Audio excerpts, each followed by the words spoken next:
My fellow New Yorkers, for 53 long years we have watched and we have waited. We have watched from nosebleeds and through gritted teeth, on televisions in the windows of electronic stores, and from projectors balanced on fire escapes.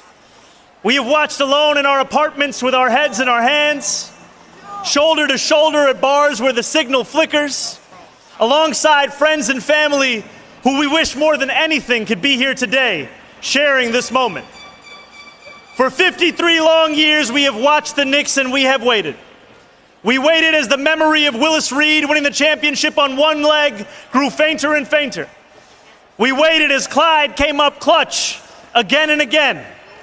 As John Starks dunked on Jordan and Patrick Ewing dunked on the Pacers. As Bernard King scored 60. As Charles Oakley pulled every rebound within reach. As Spike got in Reggie Miller's face. As Allen Houston put up a shot against Miami that hung in the air for an eternity. As Larry Johnson gave us the 4-point play heard around New York. As Starbury traded threes with Kobe and then sold sneakers every kid could afford. As Nate Robinson stuffed Yao Ming. As the city came alive watching Linsanity. And as Melo lived every Brooklyn dreams when he came home and made MSG feel like the center of the universe once again. We waited without ever knowing if this day would come, and we waited because we knew deep down in our sick, suffering hearts that it would. New York City, this team has done it. The New York Knicks are NBA champions. We are here not just because of this team that will go down in New York City legend. I'm talking about guys like Ronaldo Balkman, Marty Collins, Raymond Felton, Marcus Camby, Kristaps Porzingis, J.R. Smith, Iman Shumpert, and the whole Knicks tape era. I'm talking about guys like Tony Douglas, who I watched tie the single-game franchise record for threes from the stands in 2011. I'm talking about Amari, who got this whole city fired up when he joined. And I'm talking about Jared Jeffries and Lance Thomas and Langston Galloway. Players who gave everything every game, even when a 20-win season was all that was in sight. This championship belongs to them too, because championships aren't just built in one season. It belongs to Emmanuel Quickley, R.J. Barrett, Dante DiVincenzo, Julius Randle. And also to a coach who helped lay the groundwork, Tom Thibodeau. Thanks to each of these New Yorkers and too many others to name, New York City has just had two of the most magical months in as long as any of us can remember. Over these past weeks, as the Knicks kept winning, our city has come together as one. Neighbors invited neighbors over. Strangers high-fived one another in the street. Subway conductors sang their announcements and bus drivers danced behind the wheel. So often when this city comes together, it is because we are forced to, by a moment of tragedy or adversity. What a gift it is to be brought together by pure, unfiltered joy. For as long as we live, we will remember this feeling of a city together, a city alive, a city overcome by happiness. But let's not pretend that this was inevitable. If you will allow me, I want to travel back in time 8 days. Game 4. 9 minutes and 33 seconds left in the fourth quarter.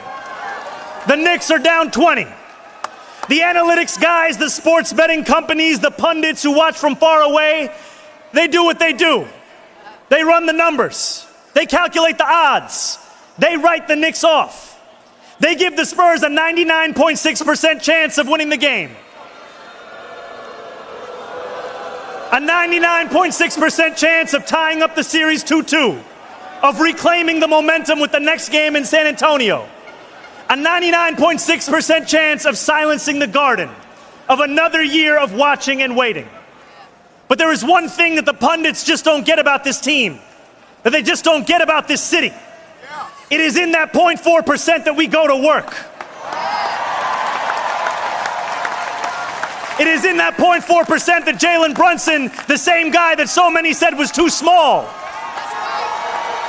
proves proves that not only is he good enough, he is the new standard for greatness. It is in that 0.4% that OG Anunoby watches the ball float from the top of the arc and start running toward the basket, fingers reaching towards the heavens. It is in that 0.4% that Karl-Anthony Towns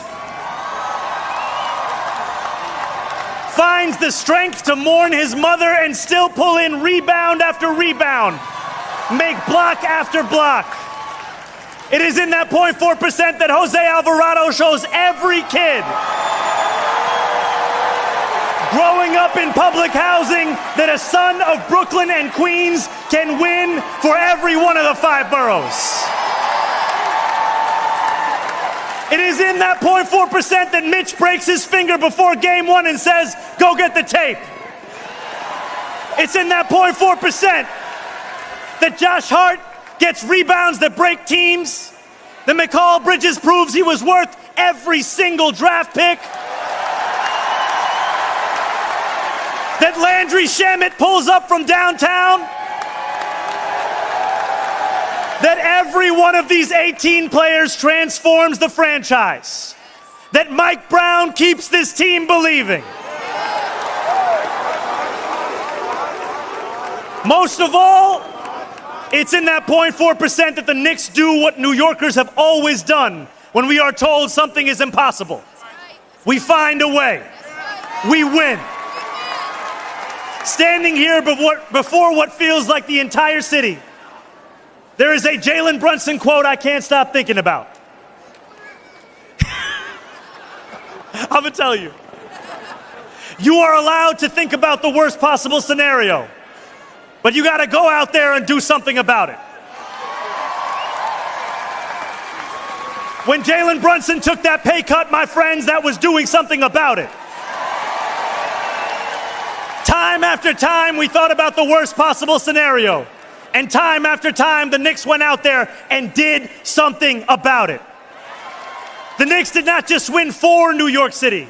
They won like New York City. What is New York if not your back up against the wall? A dream that feels just out of reach. A rent payment you don't know how you'll ever make. What is New York if not 99.6% of the world stacked against you? And who are New Yorkers if not people who hear those odds and smile? Who look at a 0.4% chance of success and ask, why are you giving me a head start? This is our city. This is our team. For 53 years we watched. For 53 years we waited. Now we've won. One last time, New York, say it with me. Knicks in.